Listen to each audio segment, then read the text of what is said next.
then you're fucked. Because at least as a human being, if you're driving, like if something happens, you've got to skirt, to do whatever. Like you can actually try to do something to, you know, to prevent the situation. But if an AI is controlling the car, I get what you mean. It's like you might just be fucked. But then we also, in using AI, we should also not lose our humanity.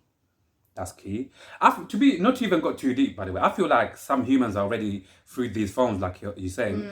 I feel like some human beings already, like without knowing, they've already slowly losing like their way anyway, because so many people, like on a daily basis, they live more through these phones on social media than the real life. You go into the sense, so it's like I feel like some people are already going there. Well, I mean, it is, but it's not their fault because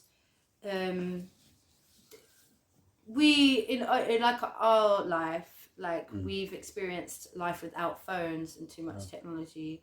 Still, like TV and stuff, that's always, you know, anything with like a black screen can quite absorb our attention a lot, and it can be addictive. And you know, I've struggled with that addiction on and off as well, like finding that balance, consuming different things, TV, because that's what I was born into. So it's not their fault that they're bored and straight away they get a phone, they put in front of a screen. Like that is not their fault, you know. They don't know different.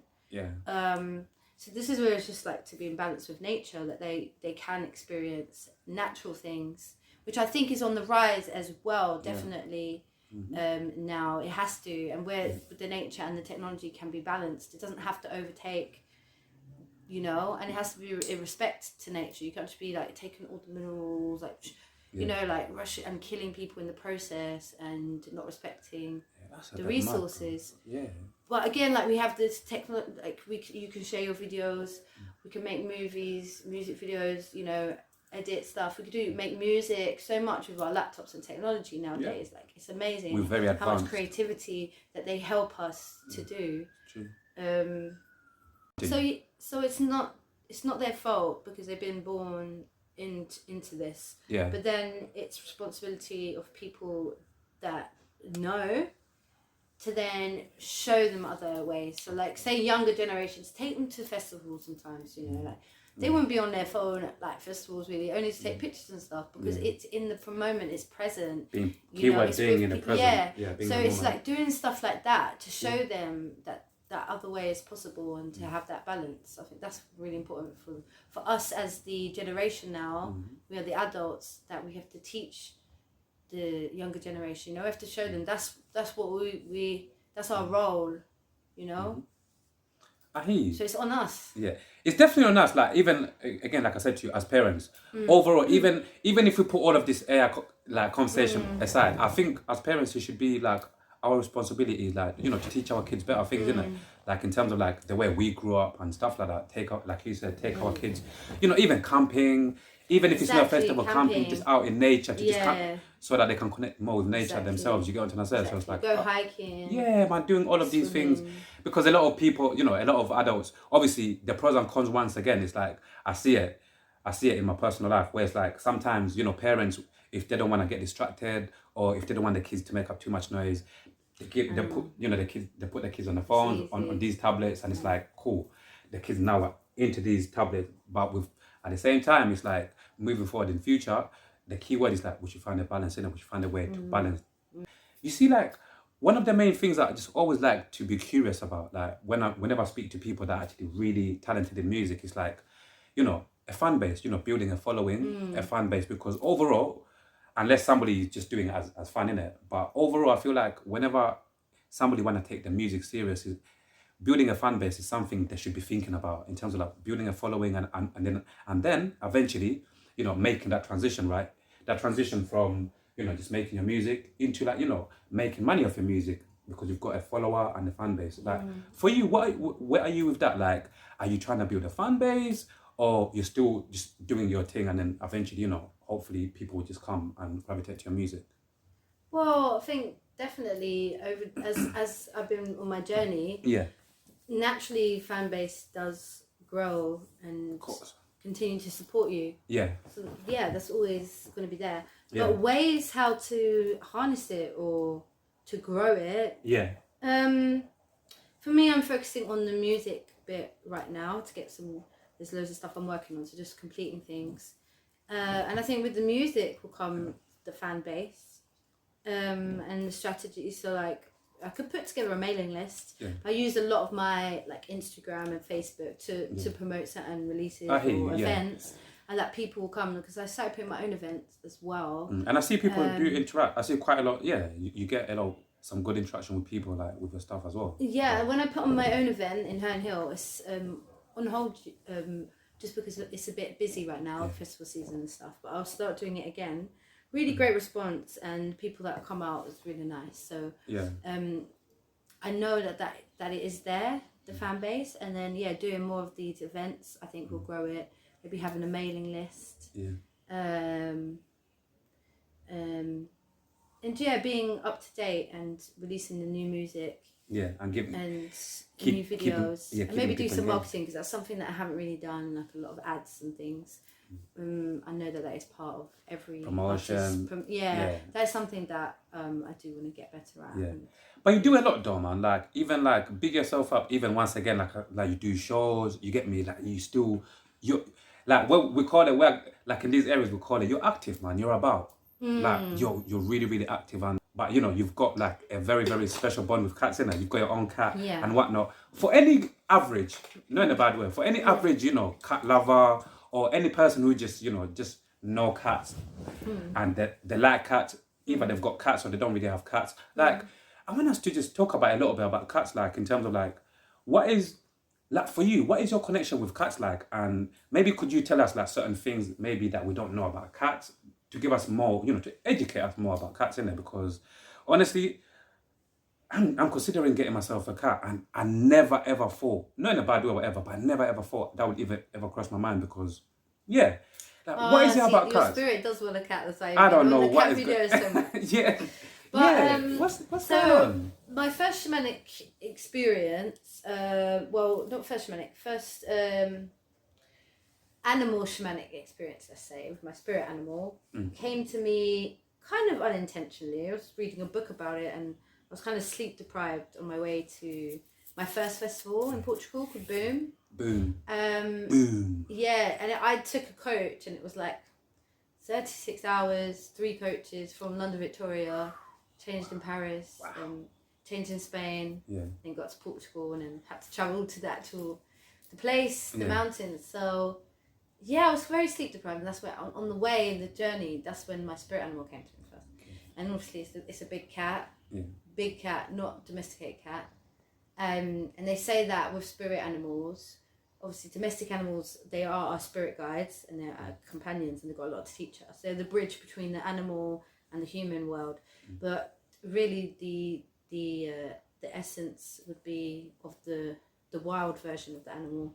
And I do definitely want to do more work with animals and conserving their land and their habitat, because as humans we don't think about that enough, and I don't like the way we treat animals sometimes. I mean, some of us love them, some of us are indifferent, and some of them just treat them as subordinates or beings without feelings, which is so silly, because when I look at an animal, I just feel their energy and their innocence and their love. Like it's beyond. Pure. Yeah, they're such beautiful beings, and we as humans, we actually should be protecting them. We're the guardians of all of Earth. Actually, we should be making sure that all the species and stuff. That's actually my solstice wish. I just came from a ceremony in Avebury to celebrate the longest day of the year. Solstice, 21st of June. Yeah. So that's officially summer, and everyone had a wish for the planet. And my wish is that we protect Earth, and that we protect all the species on the Earth. But with cats, my spirit animal. Yeah. My first main one, very powerful. And at the festival, I actually had an experience with a little cat there that she was abandoned. It was like her eye was falling out and shriveled. Oh shit! And some people were really scared of her, whatever. She was tiny. Little psytrance festival on the beach, And you know, I really connected with her. I was playing with her, but I couldn't take her back to my tent because where I was camped was really in the desert. It was so hot, and she had shade and water there. So I was like, let me leave her but there. she really wanted to be with it, because the thing with animals, I actually feel the energy a lot. It's when I look at an animal, I actually can feel the energy. It's not like I hear voices in my head or anything. I feel them. I feel what they're saying. I feel what they need. I actually feel them, and that is actually a part. I think that's very natural for humans to be able to do that. Cool. So I just know what they're thinking, what they're saying, kind of thing. But yeah, then I had like this experience that I kind of connected with my spirit animal while I was at the festival. It was like I transformed with it, like shapeshifted with it. That's another story that I'm actually going to write about properly and actually do a song about, because it's a very powerful experience. And yeah, you can call upon that energy whenever. Oh, and spend time, so like you can journey and spend time with the animals. And we actually have more than one. Some come and go. Yeah. They choose us. And we have, I think, like, kind of see it like different ones, like connected to different elements or different stages in our life, or yeah. But cats are very important to me. They represent power, majestic energy. Yeah. Very beautiful, not scared of anything. Yeah. Top of their game, you know. They protect nature as well when they're around. I know they do eat other animals, but my African friend actually said, you know, in one way they preserve the nature as well, because they eat the animals that eat the grass. That's mad. So that's a mad way of seeing it, but you know, everything has its place. And yeah, my little Sebi, he came to me spiritually. Like, I didn't buy him, but I always knew I was going to have a cat, because in my old flat I couldn't have one because I lived in the block, and I wouldn't do that. Yeah. Even though some people do that, but personally I couldn't. So I always used to see that I had a cat in the flat, and even people used to see that too, and I was like, that is so weird. Yeah. And then when I moved into my flat, literally straight away, he lived a couple doors down, but he didn't like it. And he came he was always at my house, and when I first saw him I was like, whoa, he's the most beautiful cat I've ever seen. He's like got leopard spots. Is it the one that you still have? Yeah. I even saw like you shot I don't know how long ago, I saw he was even on set with you.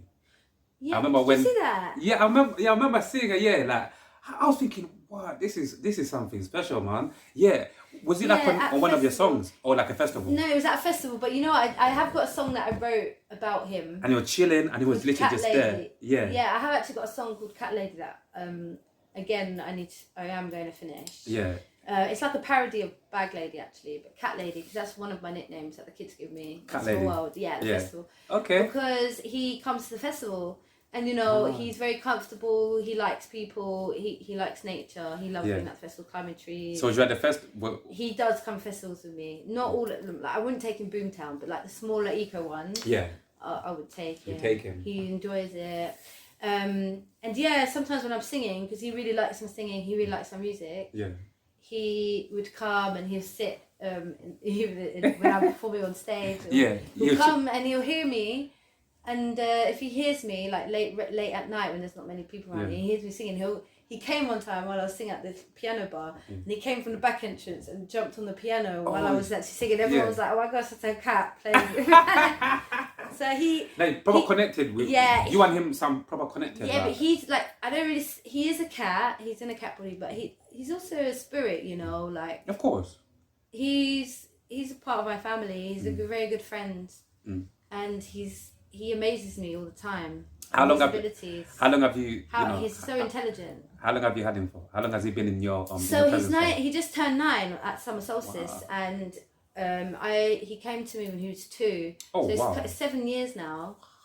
Yeah, wow, 7 years. Quite a good few years, man. Yeah. And I've spoken to so many different people since then, but still no one has really ever said it like that. And even ever since you said it, I've tried, like, not in a weird way, I've tried to study human beings even more, like to see if some people can actually, connect with animals, and you're going to connect with animals and actually, see if they can find ways where they can speak to animals in different ways, because there's a lot of different ways you can interact with animals, isn't it? but I've never really like came across somebody like that. Again, if we can just speak about it a little bit more, like, have you over like since we last spoke, have you been, like, have you found more ways to connect with animals more, or if you go on trying to say like, and for those people who don't know, and for those ignorant people who, what I'm trying to say, like, who, I don't know, like, domesticate program and they're far away from the natural self, like, how is it possible for them to think, how is it possible to connect with animals? And yeah, like I said, not to go too much, if you find more ways that, to connect more. Well, I just remembered one thing just about cats. And Yeah, of course. So when they purr, it's a certain vibration. Okay. And it's actually been studied that it's a very healing vibration. That's why when they're purring, they're healing themselves. Interesting. They're actually healing us. Okay. From that, it's a certain, I can't remember how many hertz it is, but it's a certain range of hertz that is deeply grounding and brings a lot of healing to us. It even helps them heal their bones if they're in pain. And even when we're in pain or emotional pain, they come and they purr and we stroke that, and it helps. They actually convert negative energy as well, cats. And dogs, it's slightly different how they operate, but I know cats, when you stroke them and you're upset, because they want you, like, say if I'm upset, he'll know straight away, he knows my energy, he'll come up and I'll stroke him, and then he'll go away, because like, that's enough. He's like, oh, okay, I'll take that energy, and then we go out and transmute it and then come back and help you. Like, it helps you with your relief if you're stressed. And with animals, like you said, me proper listening to you, it sounds like there's a lot of benefits that come with building or connecting. You get what I'm trying to say, with cats, with animals in general. And it's like, like, I don't know why it is. Obviously, there's many different things why. But for you personally, why do you feel like, obviously there's a lot of people around the world in different ways who connect with animals, but why do you feel like, me, again, from the people that I'm around, like the society that I'm around, I don't really see it too many often, if you get what I'm trying to say. Like, why do you think is that, if you get what I mean? Because we're just disconnected from the natural world, living more in cities. Yeah. So you don't really see that. A lot of people are scared of animals. Like, sometimes people are scared of my cat. I'm like, why would you be scared of him? But he's big, and they're not used to that, and he's boisterous, so people sometimes do get scared. Yeah. But he's natural, and like the way he runs up trees, he probably runs up from far away and goes straight up the tree. One of them ones. Yeah. But that shows his natural energy. Of course. So yeah, we're just not used to it.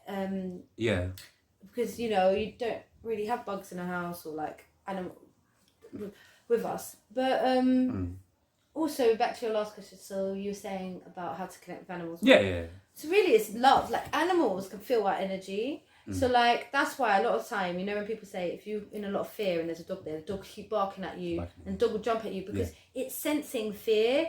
Like, and then it's like feeling fear come off you, and it's like, it feels like it should fear you. Yeah, okay, one of them ones. And then it's barking, like, why are you in fear? And then just go for you because it's all that fear energy. But if you just come from love energy, that the animal will respond to that, and that's where you start, because you've got to want to communicate with them in order to communicate with them.